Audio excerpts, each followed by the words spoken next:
모두 환영합니다. 네, 이 시간 우리 창세기 45장 5절에서 8절 말씀 함께 보도록 하겠습니다. 구약성경 72쪽에 있습니다. 창세기 45장 5절에서 8절 말씀입니다. 구약성경 72쪽에 있습니다.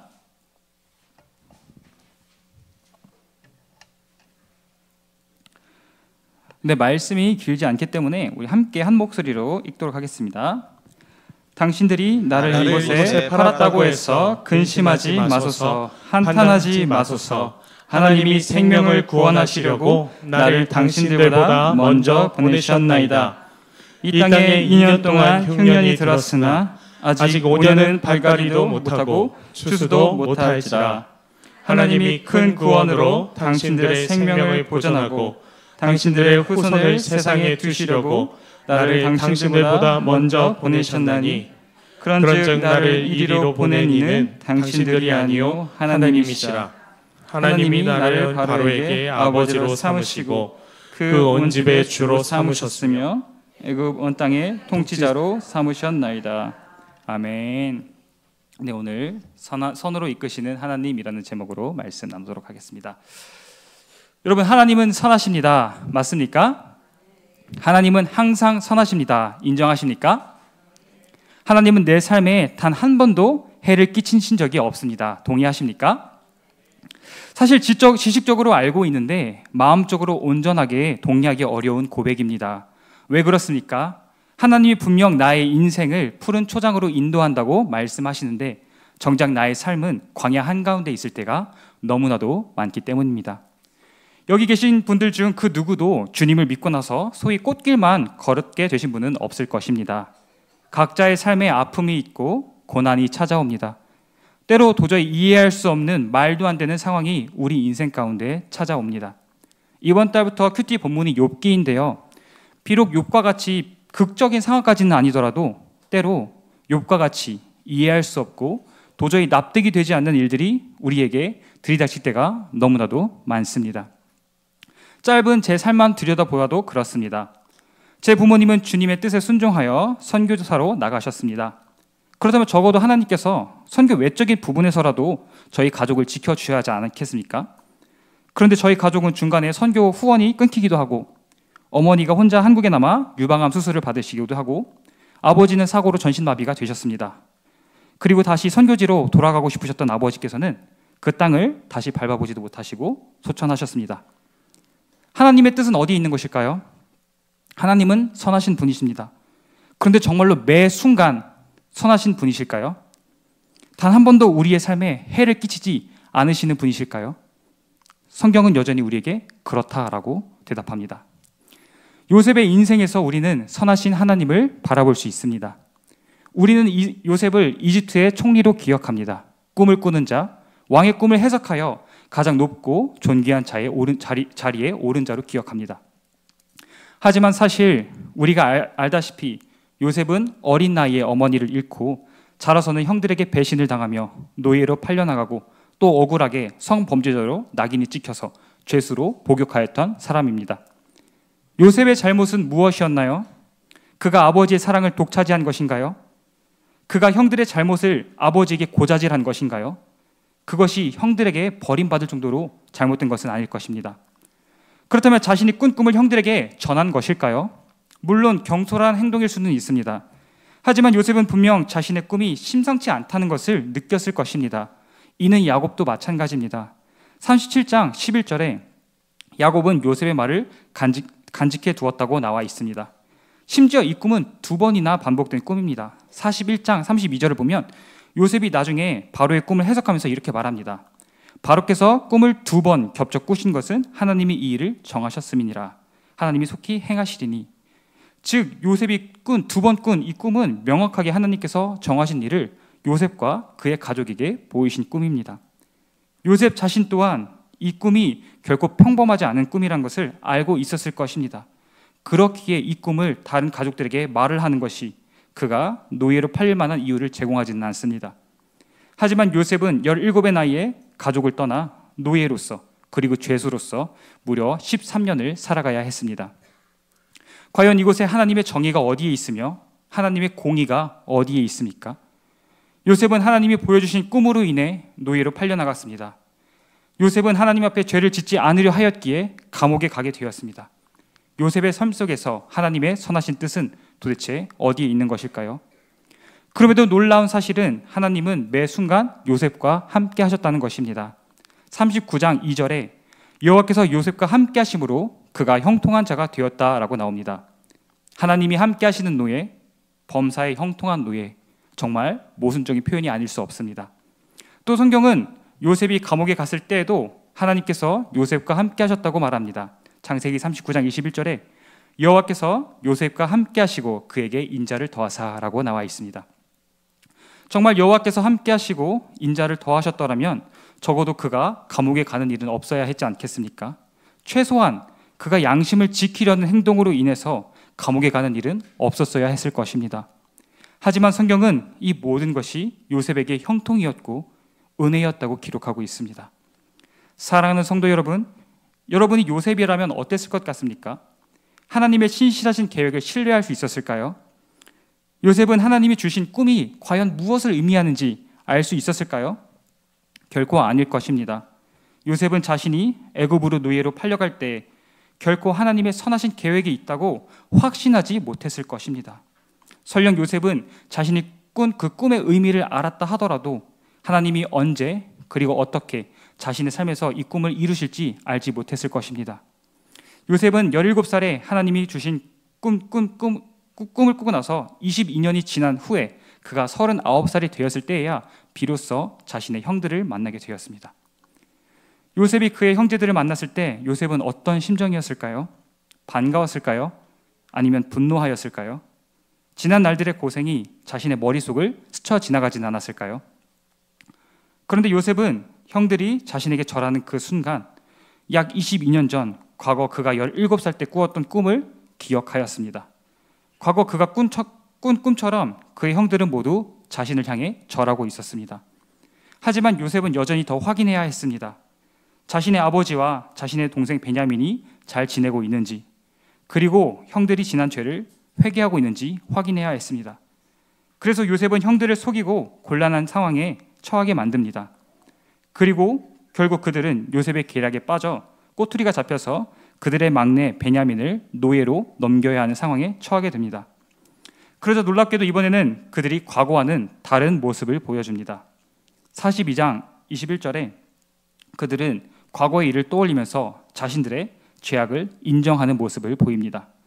그리고 44장 33절에 형들이 변화된 모습을 보입니다. 이전에 요셉을 죽이려고 했던 형들이 이제는 동생 베냐민을 위해 자신들을 희생하려는 모습을 보입니다. 그러자 비로소 요셉은 하나님의 크신 계획을 바라보게 됩니다. 지금까지 자신의 삶을 붙드시며 함께 하시며 인도하신 하나님의 놀라우신 계획과 섭리를 마주하게 됩니다. 45장 5절에 요셉은 자신을 팔았던 형들을 용서합니다. 이는 모든 일들이 하나님의 주권 아래에 있었음을 인정하였기 때문입니다. 요셉은 비록 형들이 자신들의 죄를 다스리지 못하고 자신을 죽이려 하였으나 선하신 하나님께서는 그들의 악한 계획마저도 하나님의 선한 주권 안에서 운행하였음을 보게 된 것입니다. 형들로부터 죽을 위기에 처하고 노예로 비참하게 팔려가는 그 기분을 감히 누가 헤아릴 수 있겠습니까? 자신이 사랑하는 아버지의 생사도 알지 못한 채 타지에서 노예로 또 죄수로 살아가던 요셉의 마음을 감히 누가 위로할 수 있겠습니까? 하지만 놀랍게도 요셉은 그의 형제들에게 화를 내지 않습니다. 그들에게 복수하고자 하는 마음을 전혀 갖지 않습니다. 그는 자신에게 일어난 이 모든 일들이 하나님의 선하신 계획이었다는 것을 깨달았기 때문입니다. 하나님은 그의 인생의 작은 한 장면까지도 함께 하시며 그를 가장 선한 길로 이끌고 계셨다는 것을 그가 보았기 때문입니다.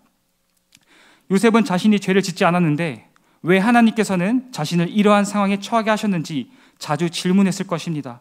하지만 결국 요셉은 자신이 결코 하나님께 버림받지 않았다는 것을 분명하게 깨닫게 되었습니다.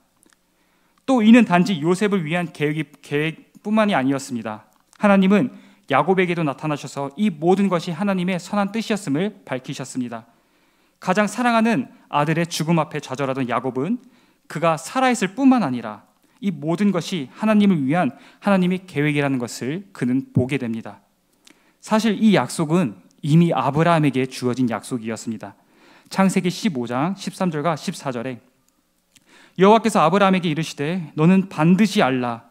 내 자손이 이방에서 객이 되어 그들을 섬기겠고 그들은 400년 동안 내 자손을 괴롭히리니 그들이 섬기는 나라를 내가 징벌할지며 그 후에 내 자손이 큰 재물을 이끌고 나오리라 라고 약속하셨습니다.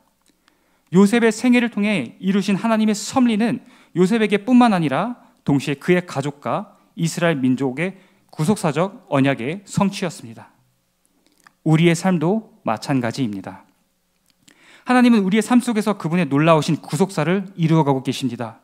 주님께서는 이 땅의 교회인 우리를 통해 마지막 날까지 우리의 구속사를 이루어 가십니다.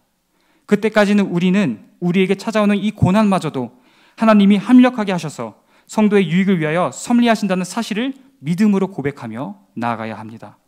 로마서 8장 28절은 우리에게 이렇게 말합니다.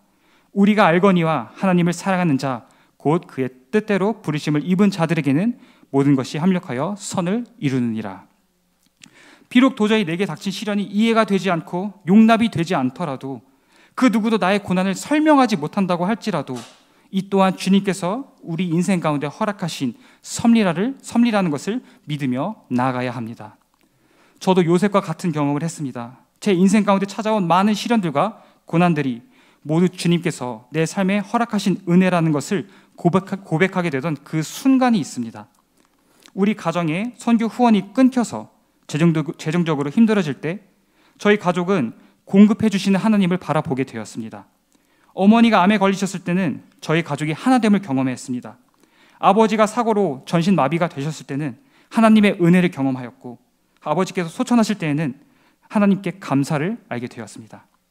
하나님께서 일련의 사건들을 통해서 우리 가족을 빚어가신다는 것을 어느 날 깨닫게 되었습니다.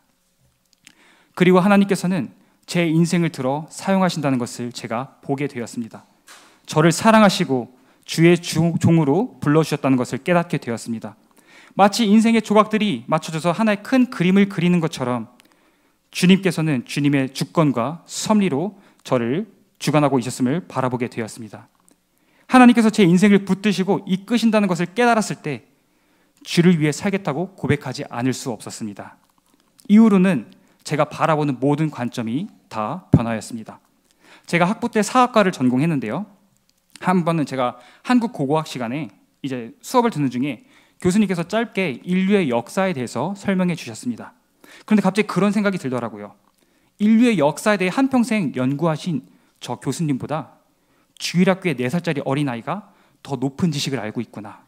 더 정확한 역사관을 알고 있구나. 그리고 세계사를 공부하는데 역사의 주권자가 보이더라고요. 단지 우연히 겹쳐져서 흘러가는 역사가 아니라 절대자의 섭리와 주관 아래에 움직이는 그 역사가 보이기 시작했습니다.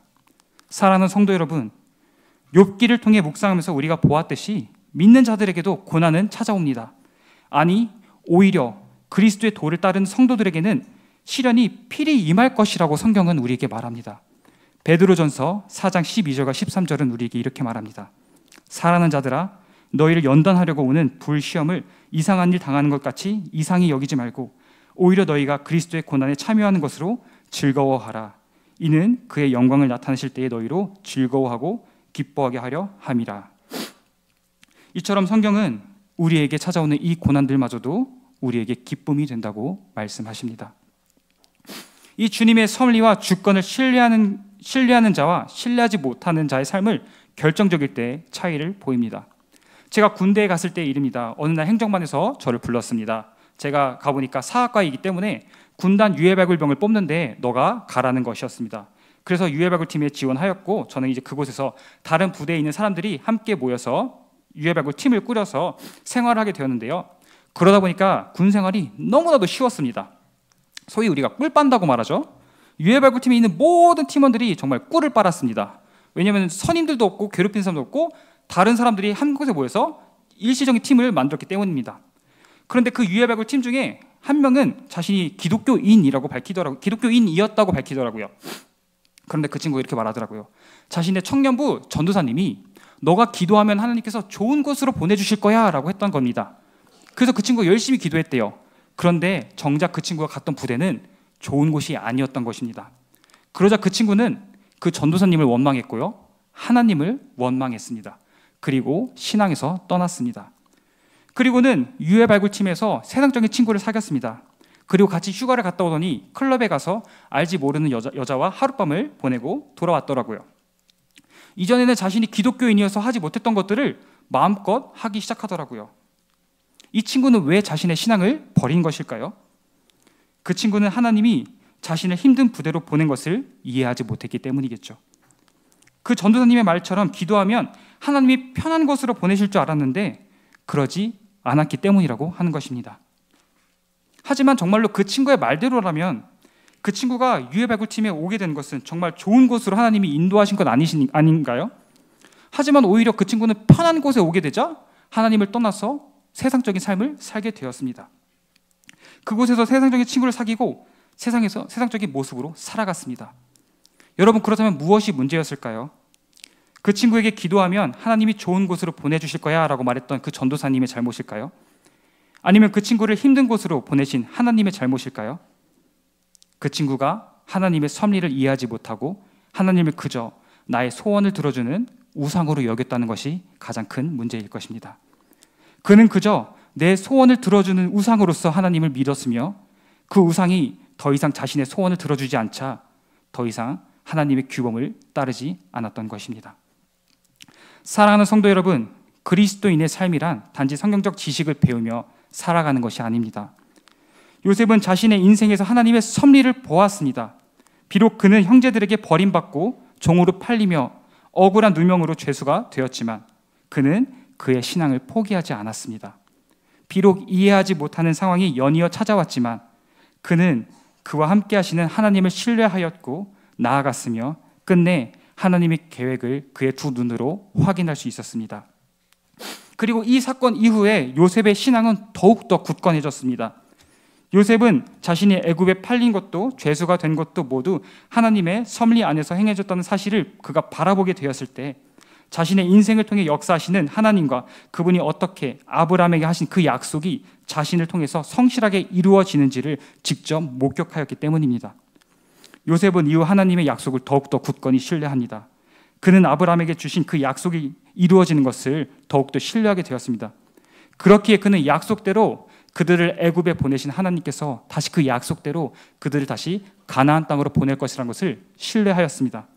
그렇기에 요셉은 자신의 죽음에 앞서 이렇게 말합니다. 창세기 50장 24절과 25절에서 넘겨주세요. 빨간 글자. 하나님이 반드시 당신들을 돌보시리니 당신들은 여기서 내 해골을 메고 올라가라 라고 말합니다. 그리고 출애굽기 13장 18절과 19절에 이스라엘 자손이 애굽 땅에서 대열을 지어 나갈 때 모세가 요셉의 유골을 들고 나아갑니다. 그리고 여호수아 24장 32절을 보면 또 이스라엘 자손이 애굽에서 가져온 요셉의 뼈를 세겜 땅에 묻게 합니다. 요셉에게 애굽은 어떤 땅입니까? 기회의 땅이지 않습니까? 자신을 가장 높여준 땅이 아닙니까? 그곳에서는 명예로운 귀족의 무덤에 충분히 묻힐 수 있지 않겠습니까? 하지만 요셉은 애굽이 아닌 가나안 땅에 묻히기를 소망했습니다. 자신이 애굽에 온 이유가 이스라엘의 구속을 위한 것임을 알고 있었기 때문입니다. 자신이 애굽에 온 것은 아브라함에게 하신 그 말씀의 성취임을 그가 보았기 때문입니다. 그렇기에 요셉에게 애굽은 영원히 거할 곳이 아닌 그저 지나가는 장소에 불과했습니다. 그리고 정말 그의 믿음대로 그리고 소망한 대로 하나님은 그의 유해를 가나안 땅에 묻게 하셨습니다. 사랑하는 성도 여러분, 우리는 셰익스피어의 희곡 제목처럼 끝이 좋으면 다 좋다라고 말하는 것이 아닙니다. 과정이 좋지 않아도 결과가 선하면 그것으로 만족하는 것이다 라고 말하는 것이 아닙니다. 또 인생사 세용지마라고 하는 것이 아닙니다. 좋지 않은 일이 좋은 일을 불러올 수도 있다라고 말하는 것이 아닙니다. 우리는 하나님께서 우리 함께하는 이 모든 순간이 우리에게 가장 선한 길이라는 것을 믿는 것입니다. 제가 좋아하는 초대 교부가 있습니다. 바로 폴리캅이라는 분인데요. 그분은 세례 요한의 제자로서 서머나 교회에서 지도자로 섬기셨던 분입니다. 제가 이분을 이제 초등학교 때 처음 들었는데 좋아했던 이유는 그분의 이름이 뭔가 멋있어서 좋아했습니다. 뭔가 로보캅 같고 약간 그런 근데 처음 들었을 때 되게 멋있어서 그때부터 좋아하게 되는데요. 이제 이후에 그분이 어떻게 돌아가셨는지를 듣게 되었습니다. 이때 당시에 그가 86살 때 로마에 핍박이 있었는데요. 이때 그는 잡혀서 화형으로 목숨을 잃게 되는 상황이었습니다. 이때 집정관이 나이가 많은 그에게 그리스도를 부인하면 목숨을 살려주겠다고 회유했다고 합니다. 근데 그때 폴리캅이 이렇게 고백했다고 합니다. 내가 86년 동안 그분을 섬겨왔지만 그분은 내게 절대로 해를 입힌 일이 없습니다. 그런데 내가 어떻게 나의 왕이요 나의 구주이신 그분을 욕할 수 있겠습니까? 제가 이 말을 처음 들었을 때 감동이 있더라고요. 한평생 자신을 선한 길로 이끌어주신 주님을 위해 자신의 목숨도 아끼지 않는 그의 신앙이 너무나도 멋있었습니다. 그런데 어느 날 그의 신앙 고백이 조금 다르게 와닿더라고요. 한평생 내게 해를 입히지 않았다고 고백하는 것은 주님께서 내게 해를 끼치지 않았기 때문에 내가 주를 배신할 수 없다라는 의미도 있지만, 한평생 내게 해를 끼치지 않았다라는 고백은 이전에도 해를 끼치지 않았던 주님은 지금도 그리고 앞으로 영원히 해를 끼치지 않는다는 그런 믿음의 고백이겠지요. 즉 자신이 맞이하는 이 죽음마저도 하나님이 준비하시는 선한 뜻이라는 고백으로 다가왔습니다. 말씀을 맺겠습니다. 주님은 선하신 분이십니다. 단 한순간도 우리에게 해를 끼치지 않으시는 분이십니다. 주님은 언제나 우리를 선한 길로 인도하십니다. 물론 환난이 우리를 압도하고 우리가 주의 자비를 구하며 부르짖을 때에도 하나님께서 도대체 어디에 계시며 우리와 함께 무엇을 하고 계신지 알지 못할 때가 있습니다. 고난 앞에 괴로워할 수 있습니다. 좌절할 수 있습니다. 하지만 우리의 신앙 고백은 그분이 이 고난마저도 선을 위해 의도하셨다는 것을 믿으며 나아가는 것입니다. 그리고 기도로 주께 도움을 구하며 부르짖는 것입니다. 그러면 우리는 이 시련이 올 때 온전히 기쁘게 여길 수 있습니다.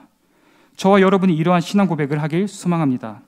당장 내 눈앞에 소원을 들어주는 하나님이 아닌 매 순간 선한 길로 인도하시며 단 한 번도 나에게 해를 끼치지 않으시는 그 주님을 붙들고 나아가시길 소망합니다. 저와 여러분이 그리고 우리의 자녀들이 주님의 선하신 뜻을 더욱 깊이 알아가며 깨닫기 원합니다. 주께서 각자의 우리의 삶에 예비하신 그 섭리를 바라볼 수 있는 그 눈이 열리길 간절히 소망합니다.